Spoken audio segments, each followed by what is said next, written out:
Assalamualaikum warahmatullahi wabarakatuh. Salam sejahtera. Perkenalkan, kami dari kelompok 6 B1 Manajemen akan mempresentasikan tugas mata kuliah Bank dan Lembaga Keuangan dengan materi pasar uang dan pasar valuta asing.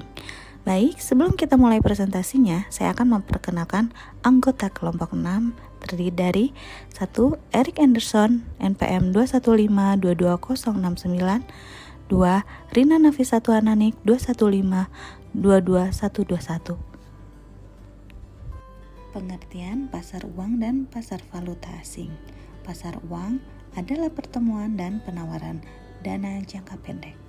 Di pasar uang, devisa dibutuhkan untuk membayar kegiatan ekspor-impor, utang luar negeri. Pasar uang adalah pasar untuk menawarkan pinjaman jangka pendek kurang dari 1 tahun. Pasar uang yang digunakan oleh perusahaan untuk membeli dan mengirimkan persediaan dan oleh perusahaan yang membantu membiayai penjualan dan pembelian secara kredit untuk membiayai kredit konsumen. Oleh bank untuk membiayai kekurangan cadangan sementara dan oleh pemerintah untuk menjembatani kesenjangan antara penerimaan dan pengeluaran pajak. Pasar uang tetapi tempat seperti saham, suatu kegiatan. Kebutuhan pasar uang dilatar belakangi oleh kebutuhan para pengusaha untuk memperoleh dana dalam jangka pendek atau segera harus dipenuhi. Pasar valuta asing. Pasar valuta asing merupakan pasar yang melakukan kegiatan transaksi valuta asing atau mata uang asing, baik berupa transaksi spot transaction, forward transaction, maupun swap transaction. Pasar mata uang atau dikenal juga sebagai forex adalah pasar di mana mata uang dari berbagai negara diperdagangkan. Perdagangan forex biasanya dilakukan secara OTC dalam sebuah jaringan global. Pasar mata uang merupakan pasar yang terbesar jika dibandingkan dengan pasar-pasar lainnya di dalam pasar keuangan dunia. Fungsi-fungsi dari pasar uang dan pasar valuta asing. Dimulai dari pasar uang, yang pertama itu dapat mempermudah masyarakat memperoleh dana-dana jangka pendek untuk membiayai modal kerja atau keperluan jangka pendek lainnya. Yang kedua, memberikan kesempatan masyarakat berpartisipasi dalam pembangunan dengan membeli sertifikat Bank Indonesia dan surat berharga pasar uang. Yang ketiga, menunjang program pemerataan pendapatan bagi masyarakat. Yang keempat, sebagai perantara dalam perdagangan surat-surat berharga berjangka pendek. Yang kelima, sebagai penghimpun dana berupa surat-surat berharga jangka pendek. Dan yang keenam, sebagai sumber pembiayaan bagi perusahaan untuk melakukan investasi. Dan yang terakhir, sebagai perantara bagi investor luar negeri dalam menyalurkan kredit jangka pendek kepada perusahaan di Indonesia. Kemudian ada pasar valuta asing. Yang pertama itu memfasilitasi perdagangan dan investasi internasional. Yang kedua, alat pembayaran internasional setelah disepakati kedua belah pihak dari penjual dan pembeli. Yang ketiga, menyediakan mekanisme lindung nilai atau bisa disebut hedging terhadap resiko nilai tukar. Dan yang keempat, memungkinkan spekulasi terhadap perubahan nilai tukar mata uang. Yang kelima, membantu bank sentral dalam intervensi nilai tukar untuk menjaga stabilitas ekonomi. Dan yang terakhir, sebagai alat pengendali kurs nilai mata uang suatu negara bisa menguat dan melemah karena beberapa faktor, lewat pengelolaan yang tepat dari pemakaian falas tertentu. Suatu negara bisa mengendalikan nilai tukar mata uangnya lebih mudah. Pelaku pasar uang dan pasar valuta asing. Pasar uang, 1. Lembaga keuangan misalnya bank, dana pensiun, dan perusahaan asuransi. 2. perusahaan-perusahaan besar, misalnya perusahaan yang sudah go public menerbitkan commercial paper. 3. Lembaga-lembaga pemerintah, misalnya Bank Indonesia, menerbitkan sertifikat Bank Indonesia atau SBI. Individu-individu, misalnya rumah tangga membeli sertifikat Bank Indonesia. Pasar valuta asing. Yang pertama, dealer falas bank-bank internasional sering berfungsi sebagai market. 2. Perusahaan dan individu menggunakan pasar falas untuk mempermudah pelaksanaan transfer investasi dan komersial. 3. Spekulator dan arbitrage melakukan transaksi dalam pasar falas untuk memperoleh keuntungan. 4. Bank-bank sentral menggunakan pasar ini untuk memperoleh cadangan devisa dan juga mempengaruhi harga di mana mata uangnya diperdagangkan. Kemudian di sini ada instrumen dari pasar uang. Dari yang pertama yaitu Treasury Bills atau bisa disebut T-bills. Surat utang jangka pendek dari pemerintah atau bank sentral yang dijual dengan diskon tanpa bunga, digunakan sebagai investasi dan cadangan likuiditas. Yang kedua, commercial paper. Surat utang jangka pendek tanpa jaminan dari perusahaan atau bank untuk mendapatkan dana cepat, dijual dengan diskon atau berbunga dengan jangka waktu hingga 270 hari. Dan yang ketiga, negotiable certificate of deposit, yaitu sertifikat deposito yang diterbitkan bank dengan jumlah, jangka waktu, dan bunga yang tertentu.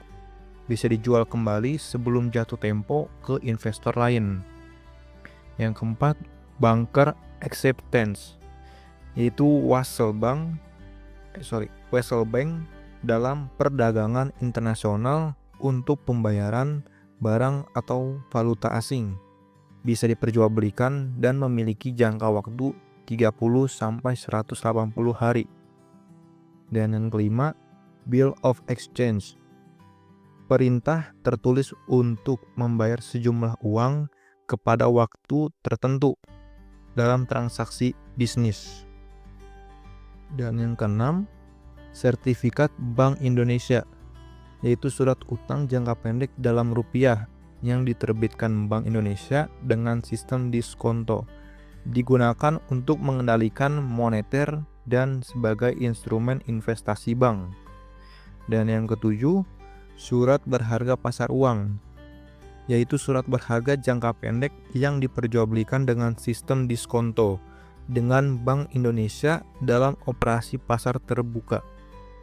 Dan yang terakhir yaitu call money, pinjaman dana antar bank dalam jangka pendek untuk menjaga likuiditas perbankan. Instrumen pasar valuta asing. Yang pertama, transaksi spot adalah jual beli mata uang dengan penyerahan dan pembayaran antar bank yang akan diselesaikan pada 2 hari kerja. Penyerahan dana dalam transaksi spot pada dasarnya dapat dilakukan dalam beberapa cara, yaitu value today. Penyerahan dana yang dilakukan pada hari kerja yang sama dengan tanggal hari yang diadakan transaksi kontrak. Value tomorrow, yaitu penyerahan dana dilaksanakan hari kerja berikutnya atau hari kerja setelah diadakan kontrak atau one day settlement. Dan value spot, yaitu penyerahan dilakukan 2 hari kerja setelah tanggal transaksi.